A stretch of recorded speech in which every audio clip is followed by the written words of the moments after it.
안녕하세요. 오늘도 사연살롱을 찾아주셔서 감사합니다.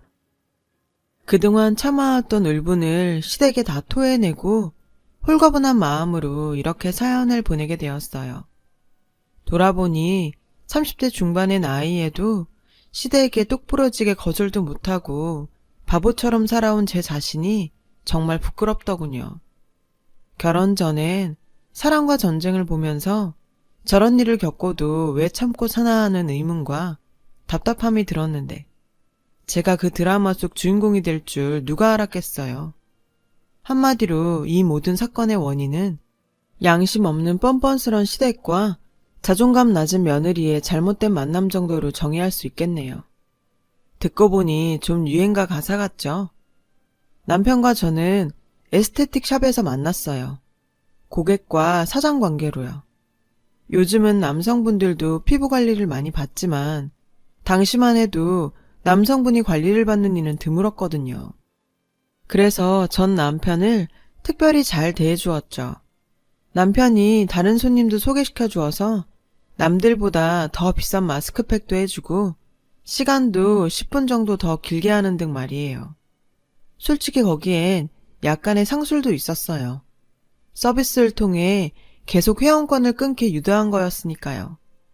하지만 남편은 순진해서 제 호의에 마음을 열게 되었고 어느 날 마사지를 받던 중에 갑자기 고백까지 했죠. 마사지 중에 고객과 사적인 이야기를 하는 게 제 영업 스타일이기에 남편한테도 그런 식으로 대했는데 그 시간 동안 남편은 저랑 가까워졌다고 느꼈던 모양이에요.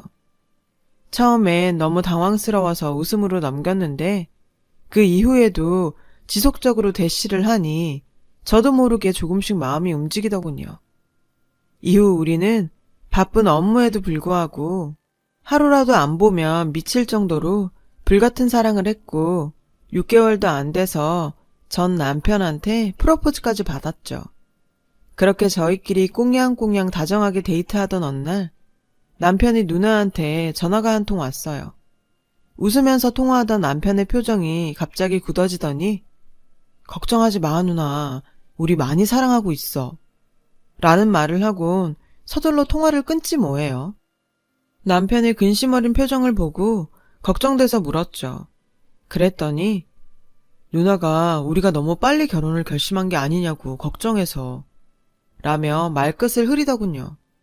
그 말을 듣자 저는 아픈 기억이 떠올라 불안해지기 시작했어요. 남편 만나기 전 정말 사랑했던 남자와 집안 반대로 억지로 헤어졌던 경험이 있거든요. 엄마는 어릴 적 돌아가시고 아빠는 재혼하셔서 사실상 저는 고 하나 다름없어요. 교육자 집안이었던 전 남자친구 집안에선 저를 탐탁지 않아 했었어요. 그래서 결국 헤어지게 됐고요. 그 충격 때문인지 조건 좋은 남자들이 구애를 해와도 저는 쉽게 남자들한테 마음을 열 수 없었죠. 콩깍지가 씌었을 때야 제가 마냥 좋겠지만 제 상황을 알면 저를 떠날 거라는 두려움 때문에요. 남편은 유일하게 제 얼어붙은 마음을 열게 한 남자였어요. 남편하고 있으면 마음이 편안해지고 고객을 상대하느라 지었던 억지 웃음을 지우고 실컷 웃을 수 있었으니까요. 그래서 시어머니가 요양병원에 오랜 기간 누워 계신다는 이야기를 들었을 때도 결혼을 망설이는 대신 오히려 내가 이 사람한테 힘이 되어줘야겠구나 결심까지 했고요. 우린 서로 뭐가 그리 급했는지 결혼 전 혼인신고부터 했고 바쁜 가게 운영 중에도 틈틈이 시어머니가 계신 요양병원으로 가서 어머님을 돌봤어요. 물론 요양보호사님이 상주에 계시지만 한 병실에 환자가 여럿이 있어서 제대로 식사를 챙길 수 없었거든요. 그래서 전 고객 예약이 없을 때 잠깐씩 짬을 내어 어머님 식사와 간식을 챙기곤 했죠. 그렇게 저는 친정에서 못 받은 사랑을 시댁에서 받고 싶어 열심히 노력했어요. 시아버님이 전화하시면 아무리 바빠도 바로 달려갔고 힘들어도 꾹 참으며 요구하시는 거 다 해드렸거든요.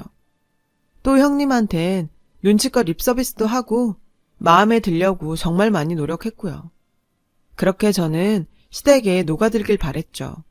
주위에선 이런 저를 보며 아무리 남편이 안정적인 공무원이라도 환자 있는 집에 시집가는 건 고생길이 뻔하다며 만류했지만 저는 좋은 남편을 놓치고 싶지 않아서 애써 불안감을 숨긴 채 결혼을 감행했어요. 시댁이 가난해서 저희는 받은 것 없이 17평 전셋집에서 시작했어요. 환기도 안 되는 주택에서 에어컨도 없이 신혼생활을 시작했죠. 남편이 구급 공무원인데다 제 가게도 빚으로 차린 거라 둘 다 현금이 없었거든요. 하지만 제게도 늘 꿈꾸던 안정적인 울타리가 생겼다는 생각에 행복하기만 했어요. 외식은 부업으로 하는 SNS 체험단으로 먹고 영화는 포인트로 모은 쿠폰으로 보는 등 지독히 아끼면서 돈을 모았죠. 그러면서도 아버님이 일을 안 하시기에 없는 형편에 용돈도 드리고 저희도 없는 에어컨과 차도 아버님께 해드렸어요. 비록 새 차는 아니었지만요. 그런데 저희 이런 희생을 시댁에서는 당연한 걸로 받아들이더군요. 날이 갈수록 제게 요구하는 게 점점 많아졌어요. 하루는 서울에 있는 형님이 전화를 했더라고요. 올케가 맨날 우리 애들 선물 고르는 게 힘들어 보이길래 내가 올케 고민 덜어주려고 제품을 정해봤어. 이번 명절엔 고민하지 말고 이걸로 사주면 돼. 마치 저를 위해주는 듯 말하는데 순간 욕이 튀어나올 뻔했어요. 당시 우리 부부는 그렇게 원하던 애를 남편의 무정자증 때문에 가질 수 없어서 절망 상태였거든요. 그럼에도 저희는 없는 살림에 조카 둘 선물과 용돈을 늘 챙겨줬고요. 명절과 어린이날은 물론이고 생일에 크리스마스 선물까지 다요. 솔직히 하고 싶어 한 건 아니었어요. 형님이 늘 선물을 바라셨고 남편 역시 자신이 유일한 삼촌이라 잘해주고 싶었나 봐요.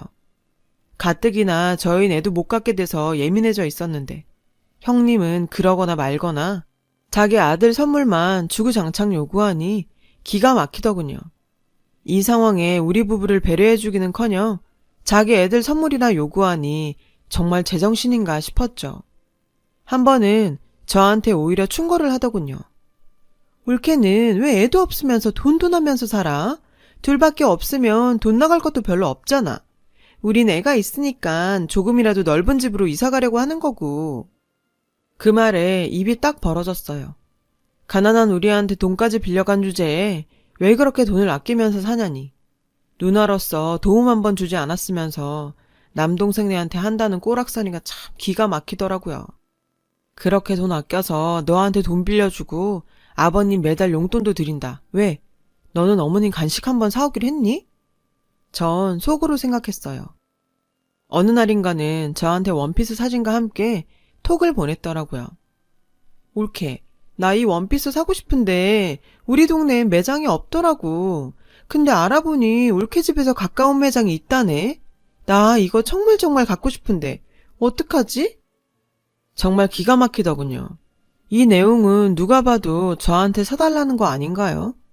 그런데도 누나 바보인 남편은 그 맥락도 못 읽어내곤 자기 누나 편을 들지 뭐예요? 아니, 당신은 왜 매번 그렇게 우리 누나를 삐딱하게 봐? 그냥 아무 생각 없이 그 옷 사고 싶다고 얘기한 거잖아. 바보 아닌가요? 이게 그냥 사고 싶은 마음을 보내는 거라고요? 그러면서 남편은 오히려 저를 예민한 사람 취급을 하더군요. 그때 남편이 처음으로 낯설게 느껴졌어요. 연애 때는 세상에 단 하나밖에 없는 제 편이라 생각했는데 결혼해보니 초록은 동색이라고 남편도 시댁 식구들 편이더라고요. 그렇게 형님의 카톡을 아무렇지 않게 넘기고 명절에 형님을 만났는데 저녁을 먹은 후 대뜸 제게 이러더군요. 올케, 내가 말하는 옷 안 사왔어? 올케 그렇게 안 봤는데 참 센스 없다. 형님의 그 기막힌 말을 듣고서야 남편은 제 말을 믿더군요. 자신의 누나가 어떤 사람인지 그제야 안 거죠. 하지만 남편은 그 후에도 여전히 시댁의 빨대가 되길 자처했어요. 어머님이 오랜 기간 편찮으셨기에 자신이 그 역할을 대신해야 한다는 이상한 책임감이 있었거든요. 그래서 이기적인 누나도 자신이 엄마처럼 품어야 한다고 생각해서인지 형님의 계속된 막대먹은 요구를 끊지 못했어요. 저 역시 남편 말에 세뇌되다 보니 처음엔 형님 입장에서 생각하려고 애를 썼고 잘해주려고 무진장 노력했고요. 그런데 형님은 저한테 하지 말아야 할 말을 하고야 말더군요. 울케, 나 사실 이 결혼 반대했었어. 엄마가 오랜 시간 편찮으셔서 내 동생은 사랑이 많이 필요한 아이거든. 근데 올케가 어릴 적에 친정 엄마를 잃어서 사랑 못 받고 컸을 거 아니야? 그런 사람이 어떻게 내 동생한테 사랑을 줄 수 있겠어. 게다가 내 동생은 누가 봐도 부러워하는 공무원인데 올케는 겨우 마사지사잖아. 솔직히 레벨이 안 맞지. 제가 차려준 밥을 먹으며 아무렇지 않은 표정으로 이야기하더군요. 세상에 지금 누구 때문에 애가 없는데 자기 남동생이 아깝다고 내 가정사까지 건드린대요. 문득 저는 연애 시절 남편이 데이트 중 형님한테 온 전화를 받고 인상이 굳었던 일이 떠올랐어요. 지금 형님이 저한테 한 얘길 남편한테도 했겠구나 싶더군요. 할 거면 결혼 전에 나한테 하던지 왜 이제 와 이러는지 정말 모르겠더라고요. 욱하는 마음에 저도 모르게 들고 있던 상을 그대로 엎어버릴 뻔했어요. 결국 전 참지 못하고 형님한테 대들었어요. 형님, 저도 이 결혼 주위에서 반대 많이 했어요. 병든 시어머니의 남편은 고작 말단 공무원이라 저보다 월급도 적지. 게다가 혼자 계신 아버님까지. 형님이라면 이런 집에 시집 가겠어요? 형님 말처럼 그렇게 따지면 저도 손해보는 결혼 아닌가요? 제 친구들 보면 집은 시댁에서 기본으로 해주더라고요. 근데 우린 어땠나요? 저희 둘이 했어요. 저는 이렇게 없는 집에 시집와서 어머님 간병하고 아버님까지 챙기는데 누가 봐도 제가 더 손해 아닌가요? 그러니까 다시는 누가 더 손해니 하는 말은 삼가해주세요. 전 받은 대로 갚아주었어요. 그러자 형님은 몸을 부들부들 떨면서 저를 노려보더군요. 그리곤 울케, 안 되겠다. 우린 누구 돌아가실 때나 봐야겠다. 그러더니 그대로 가버리더라고요. 그 일로 형님은 남편한테 몰래 전화해 온갖 악담을 퍼부었던 모양이에요. 그러거나 말거나죠. 누가 겁난대요? 우린 그동안 형님 대출금도 무이자로 빌려드리고 시어머님까지 챙겼는데 어쩜 이리 못되게 구는지. 솔직히 저요. 차라리 잘 됐다고 생각했어요. 싫은 사람 매번 가족 행사 때마다 보는 것도 죽을 맛이었는데 이참에 얼굴도 안 보고 잘 됐다 했죠. 하지만 남편은 그러질 못했어요. 형님 전화를 받곤 스트레스를 많이 받았는지 세상에 이불에 오줌까지 쌌지 뭐예요. 남자가 심약해도 정도가 있지 전 그런 남편을 보고 하도 열이 받아서 며칠이나 잠을 설쳤어요. 그간 형님이 우리한테 했던 만행들만 떠오르더군요. 큰돈을 빌려가고도 고맙다는 말 한마디 없었고 지방 경조사 때도 식사 비용은 항상 우리 보고 계산하게 했거든요. 그뿐인가요? 명절 때는 친구들 만난다며 저한테 조카들을 맡기고 놀러 나가고 무슨 날만 되면 애들 옷 사보내라, 가방 사보내라, 용돈은 안 주냐, 되도 않는 요구만 하고 생각하니 더 열받네요. 가족이라는 이유만으로 그동안 절 얼마나 괴롭혔는지 아주 이가 박박 갈릴 정도라니까요. 그런데 가만 보니 이건 집안 내력인 것 같더라고요. 시아버님 또한 만만치 않았거든요. 저희한테 해준 것도 없으시면서 어찌나 바라는 건 많으신지. 일하면서도 일주일에 몇 번씩 틈나는 대로 찾아가 뵙는데 그때마다 늘 돈 이야기를 꺼내시면서 사람을 들들 볶으신다니까요. 하루는 시아버님이 식사 중에 음식물이 낀 이를 보여주시면서 이러시지 뭐예요. 얘 아가, 내 이빨 좀 봐라. 네가 봐도 임플란트 해야겠지. 임플란트를 해야 뭘 좀 씹을 텐데. 우리 동네 동식이는 말이다. 지 아빠 이하라고 500만 원이나 줬다더구나. 하는 수 없이 12개월 할부로 임플란트 해드렸더니 또 뭘 하시는지 아세요? 동네 노인회에서 제주도로 여행을 가는데 자식들이 다들 여행 비용하라고 100만 원씩 줬다더구나. 그래, 노인네가 얼마나 가고 싶으셨으면 그러실까 하는 마음에 카드 서비스까지 받아 100만 원 해드렸어요. 근데 그 돈 받고 뭘 하시는지 아세요? 내가 이 말은 안 하려고 그랬는데 니들은 내가 코 흘리게 아이로 보이냐? 이 나이에 용돈 30만 원이 말이 되냔 말이다. 그럼 얼마를 원하시냐고 물었더니 뭐 얼마를 원한다기보다도 김 영감도 그렇고 세탁소집 영감도 그렇고 다들 자식들한테 60만 원씩은 받은 것 같더라. 사람 정말 미치는 줄 알았다니까요. 아버님이 아예 돈이 없으시면 말도 안 해요. 2억 넘는 집에 얼마 전 새로 뽑으신 새 차에 매달 100만 원 넘게 연금도 나와요. 거기다 적금도 몇 천 있고요. 물론 부자는 아니지만 그래도 동년배 분들에 비하면 윤택한 편인 건 사실이에요. 우리한테 해주시는 건 하나 없으시면서 매번 바라기만 하시니 정말 힘들어요. 아들이 공무원이라는 이유 하나로 많은 걸 바라시는데요. 그깟 구급 공무원, 그게 뭐 그리 대단한 거라고 이러는지. 암튼 제 입장에선 이 집 식구들이 정말 이해가 되질 않았어요. 형님과 아버님의 무리한 요구에 저희는 점점 지쳐갔어요. 결혼 전엔 정말 시아버님을 친아빠처럼 형님을 친언니처럼 대하려고 노력도 했는데 이젠 더는 못하겠어요. 잘나지도 않은 아들 가지고 장사하려는 것도 아니고 툭하면 우리한테 빨대를 꽂는데 이젠 정말 지쳤다고요. 게다가 남편은 이런 식구들 사이에서 교통정리도 못하고 질질 끌려다니니 피해는 늘 제 몫이더라고요. 그래서요. 저도 더는 못 참겠다 싶어 남편한테 이혼하자고 말했어요. 그 말에 남편은 충격을 받았는지 며칠을 술로 보내더군요. 그렇게 남편과 냉랭하게 지내던 어느 날 병원에서 연락이 왔어요. 어머님 상태가 안 좋다고 빨리 오라고요. 전 당장 남편한테 연락을 하곤 아버님을 모시고 병원으로 갔죠. 어머님은 산소호흡기에 의지한 채 가쁜 숨을 쉬고 계셨어요.